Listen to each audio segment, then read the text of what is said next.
Does Vegeta have the ability to take on the Breakfast Club of Combat?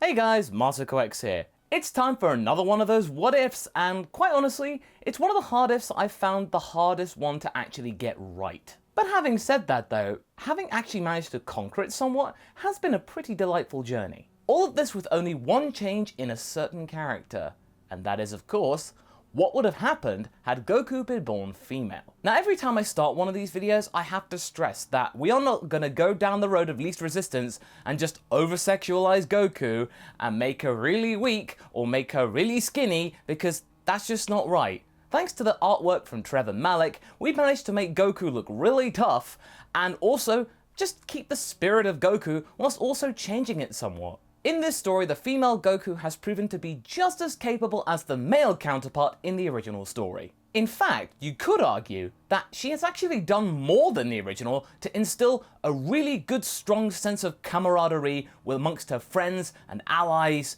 even though Piccolo's been put on the periphery, but still, everyone else is intact. Thanks to her greater relationship with Bulma, Goku has actually been able to adapt her social skills and improve and actually integrate with people instead of just being somewhat of a loner. And it means also that Chi-Chi never stopped fighting. She continued to prove herself and want to be a rival for Goku to show what she can do, as well as fighting for her own clan. And the rest of the Z fighters, you know, Yamcha, Krillin, Tenshinhan, Chaozu, they were all keen to keep up with Goku as well, and they all became firm friends and stayed in contact with one another all the time, instead of just disappearing for 5 years and then coming back with a kid. In the last part, we got to where Vegeta and Nappa had arrived on Earth and were ready to duke it out with them. They were able to get the surprise attack on the beings, and instead of being able to just go around the city or fight in a random wasteland, we're taking the fight all the way up to the lookout, or at least the initial part of it. Instead of just getting Nappa to just do everything for him right from the start, he's keen to learn the identity of the mysterious Saiyan woman that compromised Raditz, and immediately he assumes that it might have been Chi-Chi. Either that, or it was just some complete figment of his own imagination, because hello class Saiyan, and a female of all things, ha, don't make me laugh. And yeah, we've not really resorted to it that much in this story, but Vegeta is shown to be very, very wrong in this part. He begins to patronize Chi-Chi a lot, before Goku actually steps up and announces that it was her that did the deed against her own brother. Vegeta can sense the seriousness in her tone and believes her right from the start, and actually shows some kind of respect. I mean, it's very, very small, but it is there. Even with Vegeta's assurances, Nappa still doesn't believe him and decides to turn on his scouter to prove everybody wrong and himself right. And his confidence quickly fades. First up we got Yamcha, 3,500. Then there's Tenshinhan, 3,800. Then there's Krillin, also 3,800. Chi-Chi, 3,600. And even tiny Chaozu has a power level of 1,500. And as for Goku, that's a stretch, 4,000. And that is exactly the same as Nappa's power. And that does shake the big Saiyan lug. And if we remember from the original story, that was when Goku was suppressing their power. Yeah, Goku's more powerful than that, even in this story. Vegeta looks to Nappa, who's looking naturally shaken, but Vegeta decides to really turn the screw. Problem, Nappa? Are these guys giving you a bit of trouble? Do you want me to fix it for you? Nappa tries to put on a brave face and says that he's going to use the Cybermen to try and test their might to see if they're even worth fighting. But yeah, Vegeta doesn't believe a word of it, and I think Nappa knows it, but he's gonna do it anyway because these fools don't know how they work. The 6 Cybermen begin to sprout, and actually we have a situation where all 6 of the Breakfast Club of Combat can fight 1 Cyberman, so it's actually fairer. But they don't need to worry about too much because the power level of 1200 from the Cybermen means that they are dispatched relatively easily. Even Chaozu's able to take his one on and actually best it before Vegeta blasts that Cyberman out of disgust. And hey, the biggest benefit out of all of this? Yamcha survives! Chaozu's actually getting rather bullish and just saying, hey, you took my kill! And is trying to go for Vegeta, but Tenshinhan holds him back. Nappa feels a little scared, but still believes that his Saiyan elite skills will be enough to best their primitive knowledge of fighting. He powers up, but unfortunately, the others don't, because they don't need to. They are able to actually make light work of Nappa, besting him relatively quickly. Kinda like how Goku did in the original story against Nappa. Vegeta looks on as his right-hand man is being obliterated. Does he help him? No. Sink or swim. Nappa can sense this and just curses Vegeta for not helping him. They power up to Kaioken ×2 in unison and charge up a Kamehameha that sends Nappa flying up into the upper atmosphere and out into space and vaporized. Now before we continue, I'd just like to say that this video is supported by the good people over at NordVPN. In all my years on the World Wide Web, I have noticed the internet changing and it's become much more dangerous over time. I myself have been hit by internet fraud, and I'm not gonna lie, it sucks. But then I discovered NordVPN and its diverse range of security options. Protect your internet browsing from adbots and malicious hackers using military-grade encryption technology from a choice of over 60 countries. You can also protect yourself using the Android and iOS apps, which is so useful. Whenever I'm using hotel Wi-Fi that is open, I'm protected in just 2 taps. If you use my link nordvpn.com/Masako right now, you can get 77% off a 3-year plan with them and get 30 days to try it out. Don't like it? Don't worry about it. You get your money back. But try to make the most of it because this offer won't last long. Start protecting your internet experience today with 77% off a 3-year plan by going to nordvpn.com/MASAKO. Now back to the video.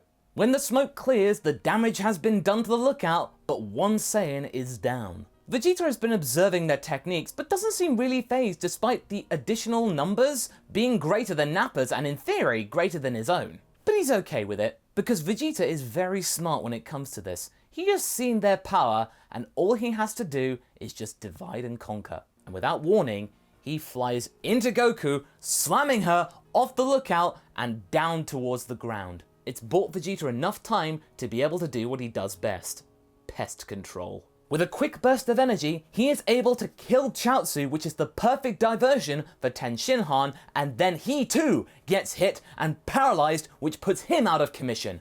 Almost immediately, 2 of them are down. Krillin is left horrified and stock still as Yamcha and Chi-Chi are trying to pick up the pieces and do what they can to stop Vegeta destroying anyone else, and waiting for Goku to return. They are pushing themselves to the limit.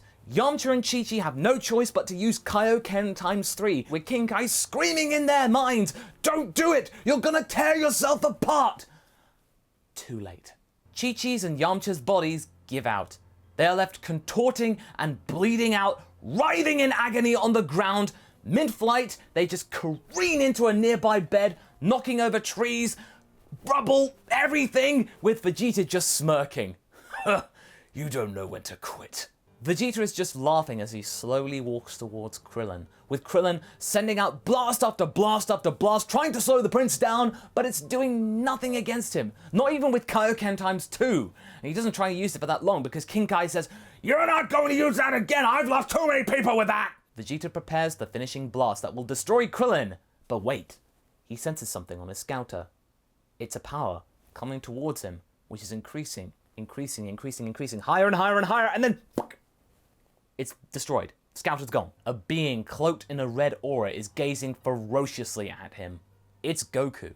She's back, and she means business. She can sense that her comrades have fallen. Chaozu is gone, Ten Shinhan is out of commission, Chi-Chi and Yamcha, they're pretty much dying, and Krillin left absolutely mortified.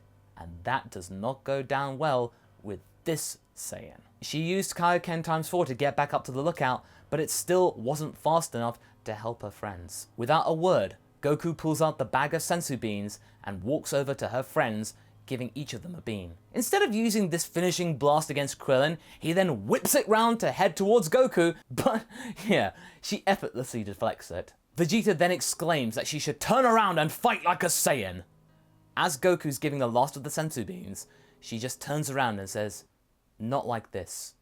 Not here." Goku then heads off and punches Vegeta in the gut, like he did with her, sending him flying down to the ground and away from the lookout. Krillin is stunned. He stammers out his thanks towards Goku as she powers down temporarily. She turns to Krillin, eating a sensu bean for herself, and thanks Krillin for buying enough time to at least try and get everybody away from here. But Krillin is protesting that they're a team, they should fight together. Just wait a moment, let everyone try and recover and fight as a unit again. The bloodlust inside of her mind, the Saiyan spirit, is rising.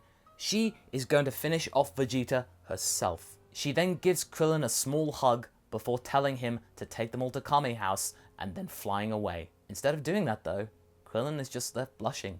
Vegeta then comes to, buried in a huge amount of rubble, having landed, cursing the low-class wretch that did this to him. Goku then lands shortly after, telling him that what he did to her friends was unforgivable, and that he is going to die by her hand. As Vegeta is laughing at this quaint little spiel that he's heard before, he then gets a roundhouse kick by a certain green man. Piccolo has arrived.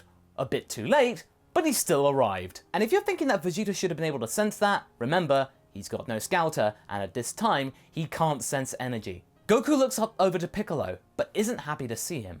She is disappointed and somewhat angry that he didn't actually do his bit. If he were there up on the lookout, Chaozu would still be alive, and all of this would not have had to happen. Piccolo then states that he is not their friend, and he could sense what was going on, and he thought it would be best not to get involved when things started to go south. The two of them are then left arguing as Vegeta comes to and plans a desperation tactic, the Powerball. He then transforms into the mighty Ozaru, a huge monolithic creature, 10 times stronger than he was before.